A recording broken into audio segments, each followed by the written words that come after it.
Marie's Memoirs. So this is just a quick one. It's a perspective video just to share some thoughts and some sentiments of what it's like being mixed race during this time. So I just want to start with it's very interesting, okay? It's very interesting, and I say this because a lot of people will look at you and they'll be like, okay, you're half black, half white. Me personally, majority of my mix is Jamaican and Irish. So you'll have certain community pools that will accept you for, they'll be like, okay, you're mixed race. And then you'll have other community pools that will that will accept you as being black. So it's interesting. You've got those two pools, and I think every mixed race person has a different experience, very diversified. So many things to point out. Like there's so, like, for example, when I was growing up in school,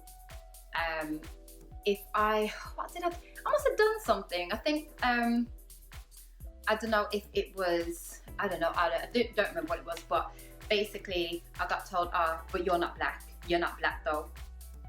And I was like, no, I'm not, but I'm not trying to be. But it's and it can get really awkward at times, because it's just like, well, I'm kind of the same as you, but I'm not completely the same. But it's like different people see you as different things. And I think as a mixed race person, dual heritage, biracial, it's important to embrace every aspect of yourself, every heritage that you have inherited. You should embrace it and love all parts of you. It's very important, because the world, society, multiple communities will sit down and tell you what you are supposed to be, what what you're supposed to be, what you're not supposed to be, what you should class yourself as, what you are. Like, I mean, at the end of the day, for me, I would definitely always love every part and respect every part of me. I embrace my Jamaican heritage and I embrace my Irish heritage. Okay? It's literally like a beautiful merge. And I think the moment you just accept the fact that, yeah, people are going to see you differently, the world is going to understand you differently, and sometimes there's no real space for you to exactly fit in, but you're not supposed to fit in, and it's fine and it's okay, as long as you embrace everything of you, and just take pride in the fact that you're different. It's okay. There's nothing wrong with it. You're not supposed to be the same as everybody else anyway. So if I look at it from that point of view, then it's just like, okay.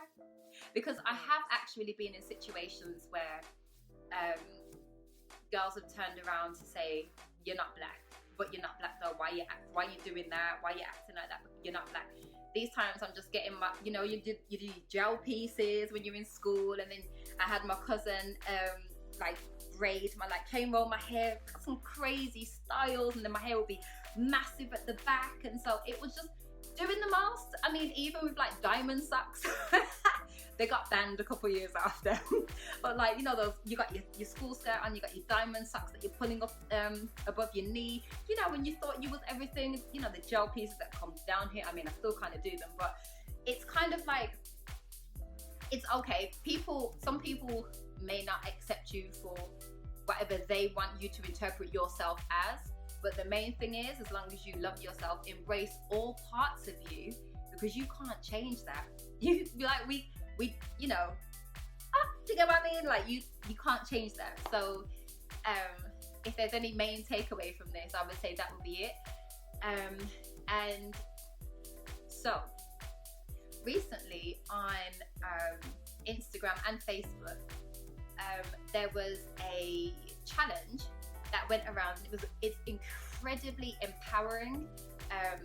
It's all full of love. I love the challenge. The challenge starts with, I am a black woman. And so many of my friends and family tagged me in that post, and I loved it. Hit the love button, hit the like button, sent over some love hearts. I'm here for it, all of it. The only thing was, I was just like, hold on, I've got to post it too. And then that's when it was just like, oh, hold on, but I'm not black.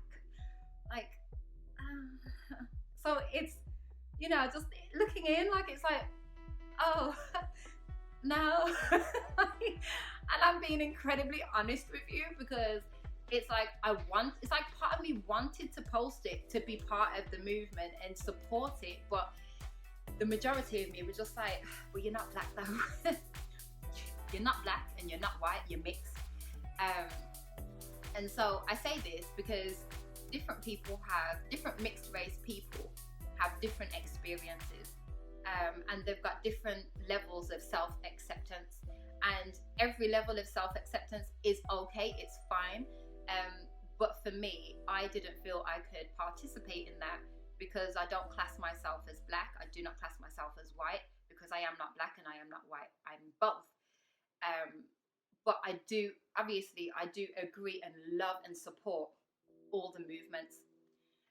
So that was one recent thing that I was kind of really hesitant to jump on board with, as much as I loved it. In the last couple of weeks, actually, I have seen an increase of support within the black community. I have seen so many people just get up and start that new business venture. I'm seeing so many people use their creativity, their skill set, and put back into the pool of the community, which everybody can benefit from. And I think it's genuinely a really, really exciting time to be alive right now, because there is so much happening, there's so much work, and there's so much support and love that's being poured back into the black community right now. And it's everyone's realizing that we are powerful. I use the royal we, okay? But it's a thing of, we are powerful. At the end of the day, whether you are black, whether you're non-black, it doesn't matter. The thing is, it's just making sure that if you see any kind of injustice, or if you see any kind of bullying or racial banter or slurs, say something. Because here's one of the things, actually, and that quite a few people have said, you know, they feel drained, they're exhausted. And believe me when I say I'm with you 100% on that, because it is exhausting and it is tiring when you're having to constantly protect and constantly provide support, and have to kind of, when I say back, I'm talking about when you have to constantly speak highly of and defend, that's the word I'm looking for, when you have to constantly defend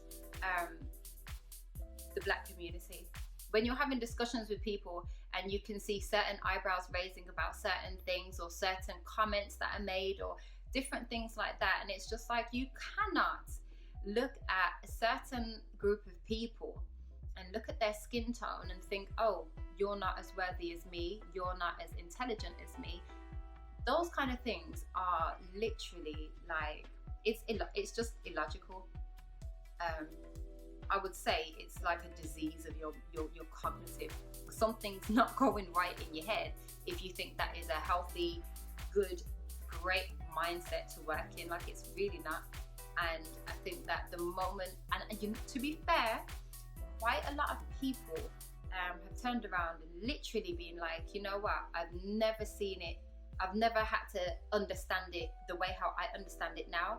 So many people are being educated, so many people are educating themselves about racism and systematic oppression and all of that. You know, it's not even like it's a one-off event. People need to, everyone gets it. It's not just in America. It happens in the UK. It happens globally.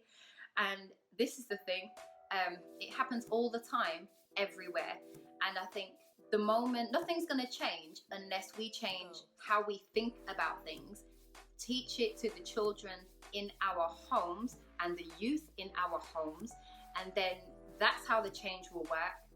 It's everybody taking accountability for their understanding of what is right, what is not okay, and how can we best move forward. And quite a lot of people are educating themselves, and it's looking really well. It's looking good. So many changes are being made, and it's definitely, like I said before, it's an exciting time because there's a lot that's happening. It's like slow cogs, and they're slowly working, but before they weren't really moving, or really slowly, but now they're starting to move, and there's momentum. And also that people are looking into sustainable initiatives, so that it's not like a moment thing that happens today and now. It's something, things are getting put in place so that it's a continual thing, so that, you know, we know where to go to when we're looking for certain creatives and musicians, lawyers, anything that, like, teachers, it doesn't matter. Like, there are things put in place. You can find specifics within the community, and I think it's very exciting. Quite a few people have spoke out now. People are gathering the strength to speak out on the injustice that they have endured, and I can tell you, 9.5 times out of 10, your Black friends and Black family, they've endured some kind of racial discrimination, whether that's as a child, as a teen, as an adult in the professional working environment, going to the shops to do some shopping, restaurants. Like, it happens all the time. So when people say they're tired, it's because it's a daily occurrence sometimes. Occurrence. It's a daily occurrence sometimes. And so going back to the gentleman that I was speaking to, he was just like, it broke his heart, basically. It broke his heart to know that his niece has experienced that and she's had to endure that. And he was just like, it's ridiculous.